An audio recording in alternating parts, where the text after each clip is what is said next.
नमस्कार, मैं हूं आपके साथ विशाल कालरा। आज से शुरू हो रहा है संसद का शीतकालीन सत्र और विपक्ष किसान और महंगाई समेत कई मुद्दों पर चर्चा की मांग कर रहा है। आज ही लोकसभा में कृषि कानूनों को वापस लेने वाला बिल पेश किया जाएगा। कृषि मंत्री नरेंद्र सिंह तोमर लोकसभा में इस बिल को पेश करेंगे। 12 बजे के करीब लोकसभा में इस बिल को पेश किया जाएगा। पिछले 1 साल से किसान कृषि कानूनों की वापसी की मांग कर रहे हैं। 19 नवंबर को प्रधानमंत्री ने कृषि कानूनों की वापसी का ऐलान कर दिया था, लेकिन किसानों ने कहा था कि जब तक संसद से ये बिल वापस नहीं हो जाते हैं, ये कानून वापस नहीं हो जाते हैं, तब तक उन्हें किसी बात पर यकीन नहीं है। आज से संसद का शीतकालीन सत्र शुरू हो रहा है और सत्र के पहले ही दिन लोकसभा में तीनों कृषि कानूनों को वापस लेने वाले बिल को पेश कर दिया जाएगा। इस बिल को पेश करेंगे कृषि मंत्री। तो आज से संसद का शीतकालीन सत्र शुरू हो रहा है। सत्र की सबसे अहम बात यही कि आज लोकसभा में कृषि कानूनों को वापस लेने वाला बिल पेश हो जाएगा। वहीं विपक्ष सत्र से पहले सरकार को घेरने की तैयारी कर रहा है, लेकिन विपक्ष खुद ही एकजुट नहीं है। विपक्ष की बैठक में टीएमसी ने किनारा कर लिया। ऐसे में शीतकालीन सत्र भी हंगामेदार होने के आसार हैं। देखिए, शीतकालीन सत्र क्यों हम कह रहे हैं कि हंगामेदार होगा। सत्र शुरू होने से पहले कांग्रेस के नेता मल्लिकार्जुन खड़गे ने कहा कि किसान बॉर्डर पर बैठे हैं, उनका समाधान जरूरी है। ये तो हम पहले ही तय किए थे कि किसान का जो मुद्दा है एमएसपी का और उनके जो भी सवाल है, क्योंकि अभी भी वो बॉर्डर पे बैठे हैं, तो बॉर्डर पे जब बैठे हैं तो उनके जब तक जो समस्याएं हैं सॉल्व नहीं होते तब तक वो उठते नहीं। तो इसीलिए हम आज उन मुद्दों पे और इन्फ्लेशन पे और जो भी प्राइसेस डे बाय डे बढ़ रहे हैं उसके ऊपर और सारी चीजें जो हमने कल परसों बताई वही चीजों पे हम कर रहे हैं। ये देखो, मैं कल बोला किसी ने क्रिएट ही कर रहा है। अरे एनसीपी शिवसेना एक मैरिज है, उसके वजह से वो नहीं आ रहे। मैं खुद उनसे मिलके बात भी किया शरद पवार जी से। डेरिक ओबराय ने ये बोला कि हमारा वर्किंग कमेटी मीटिंग है, इसीलिए हम कोई नहीं रह सकते, तो मैं वेस्ट बंगाल जा रहा हूँ, उन्होंने कहा। तो ये चीजें मैंने बताया। कोई बाइकआउट कर रहे, शिवसेना नहीं जा रहे, शरद पवार ने, ये ऐसा नहीं है। देखो, हम एक इशू पे, मुद्दे पे यूनाइटेड है। अपने अपने राज्य में जो भी पॉलिटिक्स करते हैं उनको छोड़े। और संसद का शीतकालीन सत्र शुरू होने से पहले राहुल गांधी ने किसानों के समर्थन में ट्वीट किया है। राहुल ने ट्वीट में लिखा है कि आज संसद में अन्नदाता के नाम का सूरज उगाना है। ये ट्वीट राहुल गांधी का किसानों के समर्थन में शीतकालीन सत्र की शुरुआत से पहले राहुल गांधी का ट्वीट। संसद में देखिए, आज संसद में अन्नदाता के नाम का सूरज उगाना है, ये राहुल गांधी की तरफ से ट्वीट किया गया है। आज ही तीनों कृषि कानूनों को वापस लेने वाला बिल पेश किया जाएगा और किसानों के पक्ष में, उनके समर्थन में राहुल गांधी का ये ट्वीट।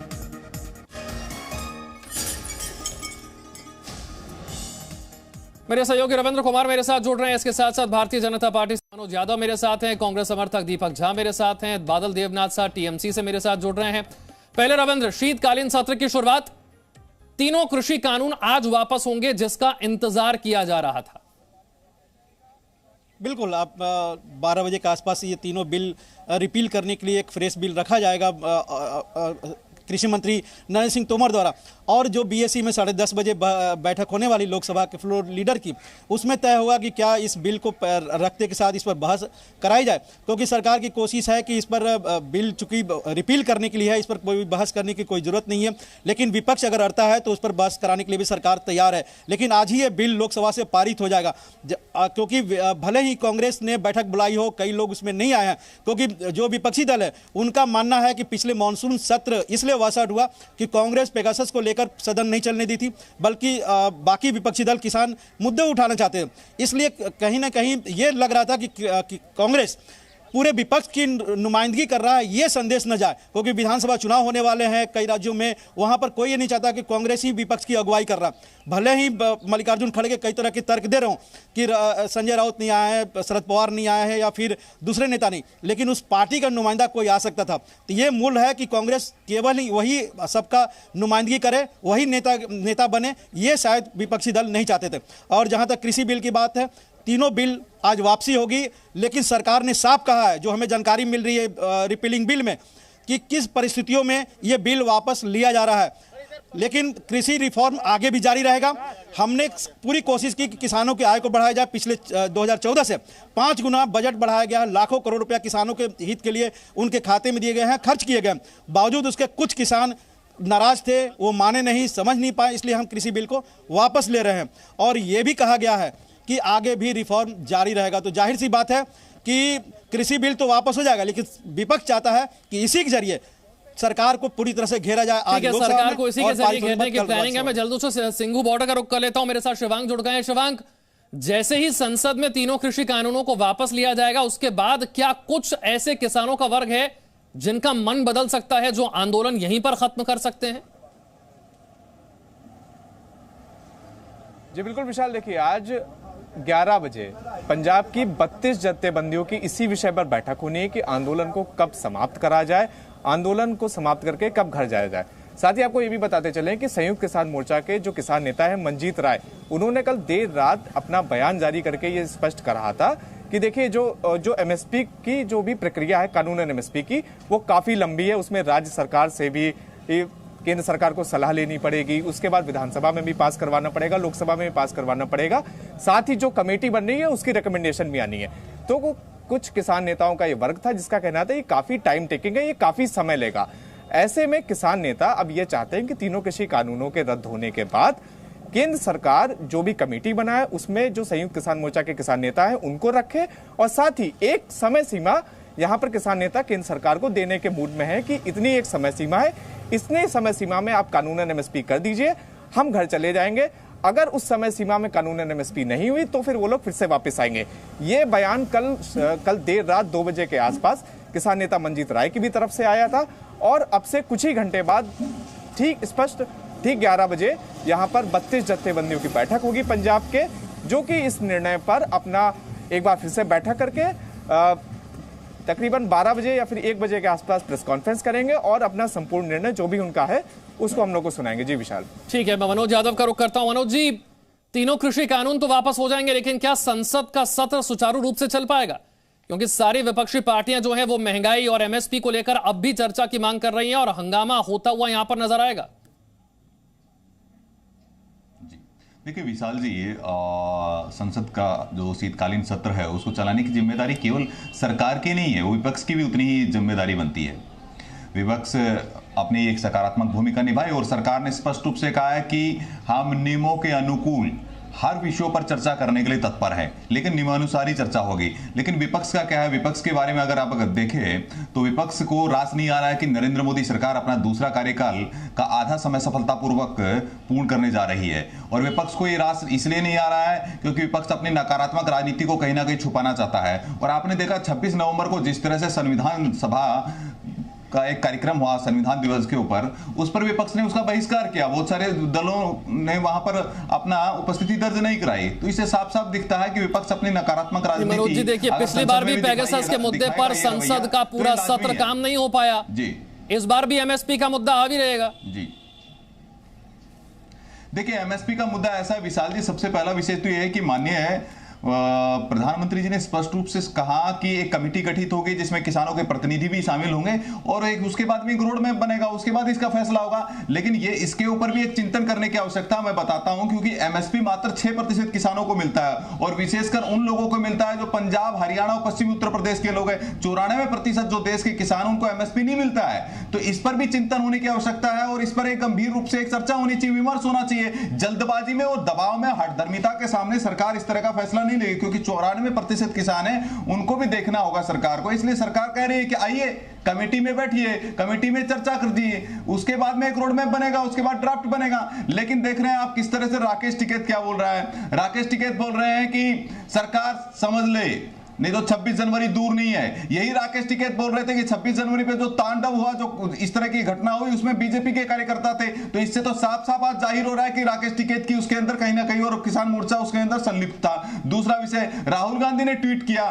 कि किसानों अन्नदाताओं के लिए सूरज उगेगा। तो मैं राहुल गांधी से 2 सवाल पूछता हूं। राहुल गांधी जी, जरा ये बताइए कि जो कॉन्ट्रैक्ट फार्मिंग पंजाब में लागू है इतने सालों से, 2013 से, और उस कॉन्ट्रैक्ट फार्मिंग का उल्लंघन करने पर 5 लाख का जुर्माना है किसानों पर और उनको सजा का भी प्रावधान है, क्या वहां पर सूरज उगेगा पंजाब में? मैं पूछना चाहता हूं राहुल गांधी से कि महाराष्ट्र के अंदर ये इस कानून को घुमा फिरा कर लागू किया गया है, क्या उस कानून को ये लोग रद्द करेंगे? क्या केरला में जो ये कानून है इस तरह का लागू है, क्या उसको रद्द कराने के लिए प्रयास करेंगे? और राकेश टिकैत और किसान संगठनों से भी मैं कहना चाहूंगा, क्या एमएसपी और ये जो पंजाब में और महाराष्ट्र में और केरला में क्या ये आंदोलन करने जाएंगे कि वहां पर दीपक झा फार्मिंग को रद्द किया जाए? तो ये भी बहुत सारे सवाल है, दीजिए जवाब। विशाल जी, सबसे बड़ी बात यह है कि देखिए, सरकार की जिम्मेदारी बनती है कि विपक्ष को लेकर साथ चले और विश्वास में लेके, पूरे देश को विश्वास में लेके चले कि संसद भवन के अंदर कोई ऐसा बिल नहीं लाएंगे जो कि देश विरोधी हो, जो कि किसानों के विरोधी हो, जो कि आम आदमी के खिलाफ जाता हो। अगर ऐसा बिल आएगा तो विपक्ष सड़क पे उतरेगा, संसद में उतरेगा और सरकार के नाक में दम करेगा, बिल्कुल करेगा। दूसरी बात, इन्होंने जो पंजाब की बात करी, भाई साहब ने बड़े ज्ञानी लगते हैं मेरे को, भाजपा के प्रवक्ता, इनसे पूछ लीजिए पंजाब में किसी किसान ने क्या सरकार के खिलाफ उंगली उठाई? यहाँ तो भवन के अंदर से लेकर सड़क तक लोगों ने सरकार से सवाल किया है। अगर कोई भी बिल, कोई भी कॉन्ट्रैक्ट फार्मिंग, चाहे पंजाब की बात करें चाहे महाराष्ट्र की बात करें, अगर जनता कहती है भैया मेरे खिलाफ जा रहा है, तो सरकार उसके सामने झुकने को ठीक है। मतलब आप कह रहे हैं कि इन राज्यों में तो कोई विरोध हो नहीं रहा, तो वहां पर कानून वापस लेने की जरूरत नहीं है। बादल देवनाथ जी, यहां कांग्रेस पार्टी कह रही है विपक्ष को साथ चलना चाहिए, टीएमसी तो साथ आने को राजी नहीं है, विपक्ष में ही एकता नहीं है। Good morning sir. Good morning Vishal ji, good morning. मैं भाजपा के प्रवक्ता को और जी न्यूज के माध्यम से पूरे देशवासी को और पार्लियामेंट में जितने सांसद जा रहे हैं, मैं उन सभी को मैं कहना चाहता हूँ, 2014 से 2021 तक 5 लाख के ऊपर किसान आत्महत्या किया। तो एक साल से आंदोलन चल रहा है, किसान आंदोलन 1 साल से चल रहा है और 1 साल के अंदर 700 के आसपास लोग मर गए। उसके बाद भी शांतिपूर्ण से पूरा देश में आंदोलन हुआ। इतना दिन के बाद 2021 के अंदर, उसके 1 साल के अंदर उसको याद है पूरे देश के किसान को कैसे बर्बाद किया जाए। देश के लोगों तो कोरोना के चलते थे 4.5 लाख के लोग तो मर गए, इसलिए इसका जिम्मेदार तो कौन रहेगा? लेकिन प्रधानमंत्री जी और अमित शाह जी, किसी मंत्री ने 1, 12, 14 बार, 15 बार, प्रधानमंत्री छोड़ के किसी मंत्री 14-15 बार मीटिंग किया, लेकिन उन लोगों को अभी 1 साल में याद नहीं आया जो काला कानून को किसी काला कानून को रद्द करना चाहिए। कितने बार पूरा आंदोलन 700 लोग मर गए, नहीं आज याद आया। लेकिन मैं कहना चाहता हूँ, पार्लियामेंट के अंदर आज चर्चा होना चाहिए, क्यों आपने इस काला कानून को ले आए थे और अभी क्यों रद्द करना चाहते हैं, इसके ऊपर चर्चा होना चाहिए। उसके बाद आप वापस लीजिए। चर्चा तो बिल्कुल होनी चाहिए बादल देवनाथ जी, लेकिन मेरा सवाल ये था कि जब कांग्रेस विपक्ष को एक करने की कोशिश कर रही है तो ममता बनर्जी अलग ट्रैक पर क्यों जा रही है? कहीं इरादे कुछ और तो नहीं है? रविंद्र मेरे सहयोगी मेरे साथ जुड़ गए। रविंद्र, प्रधानमंत्री ने साफ तौर पर कहा है कि हर सवाल का जवाब दिया जाएगा, लेकिन मानदंड क्या होगा? मानदंड यह होगा कि संसद कितने घंटे काम कर पाई, कितना अच्छा काम हुआ, या मानदंड यह होगा कि कितना जोर लगाकर संसद की कार्रवाई को रोका गया? बिल्कुल, आप देखिए कि पिछले मानसून सत्र में यही हुआ था। प्रधानमंत्री कहने के पीछे भी यही है कि आप जो भी सवाल उठाना चाहते हैं, जिस चीज़ पर चर्चा करना चाहते हैं, प्रधानमंत्री ने यह साफ तौर कहा कि सरकार उसके लिए तैयार है। और हर बार आपने देखा कि विशाल की जब भी सत्र की शुरुआत होती है, प्रधानमंत्री इस तरह की अपील करते हैं कि सरकार हर मुद्दे पर चर्चा करने के लिए तैयार है। लेकिन जिस तरह से मानसून सत्र में हंगामा हुआ और आज जिस तरह से विपक्ष के दलों के तेवर दिख रहे हैं, उससे साफ लग रहा है कि आज भले ही कृषि बिल को लेकर लोकसभा में बहुत ज़्यादा हंगामा न हो, कृषि बिल रिपील करने के लिए पारित हो जाए, लेकिन राज्यसभा में आज भी हंगामा होने की पूरी उम्मीद है, ऐसा जताया जा रहा। क्योंकि आपने देखा कि मानसून सत्र में जो प्रधानमंत्री ने कहा कि चेयर की गरिमा बरकरार रहनी चाहिए, स्पीकर की गरिमा बरकरार रहनी चाहिए। राज्यसभा में पिछले बार कितना हंगामा हुआ था, उसके लेकर सदन कार्रवाई भी स्थगित हुई। सरकार ने कार्रवाई करने का एक तरह से फैसला लिया था। माना जा रहा है कि 20 से अधिक जो विपक्षी दलों के सांसदों ने हंगामा किया था, टेबल पर चढ़कर पेपर फाड़ा था, इस आसन को लेकर हंगामा किया था। हो सकता है कि इस बार उनके खिलाफ कार्रवाई करने के लिए एक प्रस्ताव भी सरकार की तरफ से आए राज्यसभा में। तो हंगामा होगा। और इसीलिए प्रधानमंत्री ने साफ तौर पर कहा है कि चर्चा करिए, शांति बना रखिए, हम हर चर्चा के लिए तैयार है, जवाब देने के लिए तैयार है, लेकिन सदन की गरिमा, चेयर की गरिमा, स्पीकर की गरिमा को बरकरार रखना चाहिए। ठीक है बादल देवनाथ जी, सरकार ने तो साफ कर दिया वो चर्चा के लिए तैयार है, लेकिन विपक्ष की मंशा क्या है? मंशा चर्चा की है या मंशा हंगामे की है?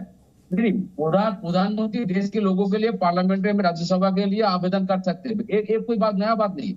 लेकिन विरोधियों का काम क्या है? प्रधानमंत्री भाषण देगा, अमित शाह जी भाषण, किसी मंत्री भाषण देगा, कोई भी मिनिस्टर भाषण देगा, कोई भी बिल लेके आएगा, देश के लोगों के लिए होगा कि नहीं होगा, सोचने का तो बात है। विरोधियों को तो सोचना है। विरोधियों का काम क्या है? विरोध को नाता तुम क्या कर रहे हो, तुम्हारा काम ठीक से हो रहा है कि नहीं। विरोधियों का काम है तुमको सुधारना, तो सुधारने के लिए तो थोड़ा कुछ तो हंगामा हो सकता है। हंगामा क्यों नहीं होगा? नहीं बादल देवनाथ जी, थोड़ा बहुत हंगामा और पूरा सत्र हंगामे में खराब हो जाना, इसमें फर्क होता है। बादल देवनाथ जी एक सेकंड, पिछला पूरा सत्र हंगामे में खराब हो गया। थोड़ा हंगामा, थोड़ा विरोध या पूरा सत्र खराब हो जाने में फर्क होता है। बोलिए। नहीं, विरोधियों का काम क्या होता है? विरोधियों का काम होता है सरकार को सुधारना। तो सरकार का सुधारना, सरकार तो बात नहीं सुनता है। जैसे आप लोग जो हर दिन नेशनल पर डिबेट होता है, डिबेट में जो लोग विरोध में रहता है वो सरकार पक्ष जो बोल रहा है उसके विरोध में कुछ नहीं बोलेगा। तो देश का बात है, देश के लोगों का बात है, देश के लोगों के लिए तो विरोधी है। सरकार जैसे देश के लोगों के लिए है, विरोधियों में देश के लोगों के लिए है। देश के लोगों के लिए कोई भी बिल आएगा तो देश के लोगों के लिए होगा कि नहीं, सुविधा विपक्ष का काम होता है सार्थक चर्चा में हिस्सा लेना। विपक्ष का काम संसद की कार्रवाई को रोकना नहीं होता। ठीक, दीपक झा, कांग्रेस पार्टी विपक्ष को एकजुट करने में लगी है, ना आम आदमी पार्टी आपके साथ, ना टीएमसी आपके साथ। देखिए, सारी पार्टियां हमारे साथ है। अभी संसद भवन चलेगा और बात ये है कि हमारे साथ कौन है। सारी पार्टियां राष्ट्र के मुद्दे पर एक हैं। संसद भवन में मोदी जी का सभी विरोध कर रहे हैं। मोदी जी शब्दों के जादूगर हैं, ये आपने देख लिया। मोदी जी अभी आए, माइक के सामने बोल के चले गए 2 शब्द। कोई क्रॉस क्वेश्चन नहीं कर सकता मोदी जी से, ये सबसे बड़ी मोदी जी की खासियत है। क्या आप हमसे सवाल मत पूछिए। तो दीपक जी, पूरा सत्र के अंदर भी पिछला पूरा सत्र हंगामे की भेंट चढ़ गया। आप कह रहे हैं कि कोई सवाल नहीं कर सकता। सवाल तो तब होगा ना जब हंगामा बंद होगा। हंगामा बंद कीजिए, सवाल पूछिए और जवाब लीजिए। विशाल जी, मुझे भी बहुत दुख होता है, जैसा आपको दुख हो रहा है मुझे भी, पूरे देशवासियों को दुख होता है। ये वही भाजपा है, जब doctor Manmohan Singh prime minister हुआ करते थे तो इस संसद भवन के अंदर बिस्तर डाल के सोने की बात करते थे। ये वही भाजपा है। तो इन्होंने जो बोया वही काटेंगे ना। मेरा सवाल यह है कि संसद का शीतकालीन सत्र में आप सवाल पूछकर जवाब सुनना चाहेंगे या हंगामा करके सत्र खराब करना चाहेंगे? मेरा सवाल ये है। आपका सवाल जायज है, सवाल पूछेंगे, उसका जवाब चाहिए सरकार से। अगर सरकार तानाशाही करेगी, बिल मनमाने तरीके से पास करेगी तो उसका विरोध करेंगे। संसद भवन फिर कैसे चलेगी बताइए ना। मतलब नहीं होने देंगे ना कार्रवाई, यही कह रहे हैं आप? हंगामा होता रहेगा पिछले सत्र की तरह, यह सत्र भी खराब हो जाएगा, ये कह रहे हैं? सरकार से जवाब मांगिए ना, सरकार से जवाब मांगिए। सरकार कहे कि हम ऐसे बिल नहीं लाएंगे जो विपक्ष इस पर मंजूरी नहीं देगा। अपनी मंशा साफ कर दी है कि आप हंगामा करने के मूड में हैं। मनोज यादव जी, मैंने बिल्कुल नहीं कहा। मैंने कहा कि सरकार अगर जन विरोधी, देश विरोधी बिल लाएगी तो संसद में उसका विरोध किया जाएगा। और सरकार चाहती है कि ऐसे दीपक जी अब हो गया आपका। मैं देखिए विशाल जी, ऐसा है चलाया जाए तो विशाल जी, विपक्ष को एक मत लाना पड़ेगा आपको। ऐसे नहीं, विपक्ष तो एकजुट नहीं है और एक मत भी नहीं है, वो भी हमने देख लिया। दीपक जी अब सुन, मनोज जी बोलिए। देखिए विशाल जी ऐसा है कि अपनी अपनी ढपली, अपना अपना राग है विपक्ष का। और देखिए ऐसा है कि ये बोल रहे हैं कि प्रधानमंत्री है, अभी बोल करके चले गए, उनसे कोई सवाल नहीं पूछ सकता। इनको पता नहीं है शायद ये एक स्वस्थ परंपरा है। प्रधानमंत्री, मनोज जी एक सेकंड के लिए आपको रोक रहा हूं। इस वक्त संसद सत्र के शुरू होने से ठीक पहले प्रधानमंत्री मोदी जो है वो एक अहम मीटिंग कर रहे हैं। ये एक बैठक जो है वरिष्ठ मंत्रियों के साथ हो रही है, जिसमें राजनाथ सिंह हैं, नितिन गडकरी हैं, नरेंद्र तोमर हैं और पीयूष गोयल हैं। संसद का शीतकालीन सत्र शुरू होने से पहले प्रधानमंत्री वरिष्ठ मंत्रियों के साथ एक बैठक कर रहे हैं। रविंद्र मेरे साथ और जानकारी के साथ जुड़ गए। रविंद्र, बैठक को लेकर क्या जानकारी? देखिए इसमें गृह मंत्री अमित शाह भी हैं और अन्य वरिष्ठ मंत्री भी हैं, और सदन की कार्रवाई जब भी चलती है संसद में तो 10:30 बजे प्रधानमंत्री अपने जो वरिष्ठ मंत्री हैं उनसे लगातार बैठकें करते हैं। आधे घंटे की बैठक होती है और उस दिन की जो रणनीति होती है उस पर चर्चा की जाती है। आज भी जो बैठक चल रही है कृषि बिल की वापसी को लेकर कैसे विपक्ष जो हंगामा कर सकता है उस पर चर्चा हो रही है। और मैं बता दूं कि अभी बीएससी की बैठक खत्म हुई है राज्यसभा की, उसमें विपक्ष ने कहा कि कृषि बिल की वापसी पर पूरी चर्चा की मांग हम करते हैं, यानी हंगामा तय माना जा रहा है राज्यसभा में। और उसी तरह से मैं बता दूं कि बीएससी की बैठक अभी लोकसभा में भी चल रही है, वहां पर भी विपक्ष ने कहा है कि इस पूरे बिल पर हम बहस कराने की मांग करते हैं। यानी सरकार की कोशिश है कि इस बिल को ऐसे ही पास करा लिया जाए, क्योंकि इसमें केवल वापसी की बात हो रही है, जबकि विपक्ष चाहता है कि सरकार को घेरने का अच्छी तरह से मौका है, इसलिए दोनों सदनों में वो बहस कराने की मांग पर अड़ी हुई है। मनोज जी, हंगामा होने वाला है, पूरी तरीके से तैयारी है जैसा रविंद्र बता रहे हैं। देखिए ऐसा है विशाल जी कि कांग्रेस पार्टी के जो समर्थक है और जिस तरह से टीएमसी के जो समर्थक प्रवक्ता बैठे हुए हैं, इनको ये बोल रहे थे विपक्ष का काम है हंगामा करना, विपक्ष का काम है आवाज उठाना। अरे विपक्ष का काम आवाज उठाना, विपक्ष का काम देश की जनता की आवाज को उठाना है निश्चित रूप से। और हम सरकार बोल रही है, माननीय प्रधानमंत्री जी ने कहा कि हम एक एक सवाल का जवाब देने के लिए तैयार है, लेकिन एक आदर्श पेश करना चाहिए। क्योंकि जिस तरह से आपने देखा कि पिछले मानसून सत्र के अंदर किस तरह से तांडव हुआ, किस तरह से चरित्र हनन किया गया, और डोला सेन जो सांसद है क्योंकि वो ममता बनर्जी का ही अनुगमन कर रही है, ममता बनर्जी भी इसी तरह से जो वो पीठ है उसके ऊपर कागज फेंक देती थी, और किस तरह से जो सुरक्षाकर्मी से उनके हाथ मोड़े गए, इस तरह से उनके साथ धक्का मुक्की की गई, किस तरह से आसन के ऊपर पेपर फेंके गए, किस तरह टेबल पर ये लोग चढ़ करके तांडव कर रहे थे। तो संसद की मर्यादा को तार तार करने का किसने काम किया? ये विपक्ष ने किया है, वो पूरे देश ने देखा है, सबके सामने था। लेकिन सवाल ये है कि आप बोल रहे हैं कि दीपक झा जी बोल रहे हैं कि राहुल गांधी जी के साथ सब लोग, अरे राहुल गांधी जी के साथ उनके पार्टी के लोग ही नहीं खड़े हुए हैं, तो कब बोल रहे हैं कि सारे विपक्षी दल उनके साथ खड़े हुए हैं? तो देखिए विशाल जी, सबसे पहला विषय यह है कि संसद की गरिमा को बनाए रखते हुए हर विषय के ऊपर नियमानुसार सरकार चर्चा के लिए तत्पर है, लेकिन सरकार विपक्ष का क्या काम है? बिल्कुल ठीक है, सरकार चर्चा के लिए तैयार है, विपक्ष की मंशा क्या है? ये सवाल है कि क्या सवाल पूछकर जवाब लेंगे, सार्थक चर्चा होगी, या फिर हंगामा होकर सत्र खराब होगा? वक्त मेरे पास इतना ही है। बहुत बहुत शुक्रिया सभी खास मेहमानों का हमारे साथ जुड़ने के लिए। Presenting B news app available on Google Play and App Store. Download it now.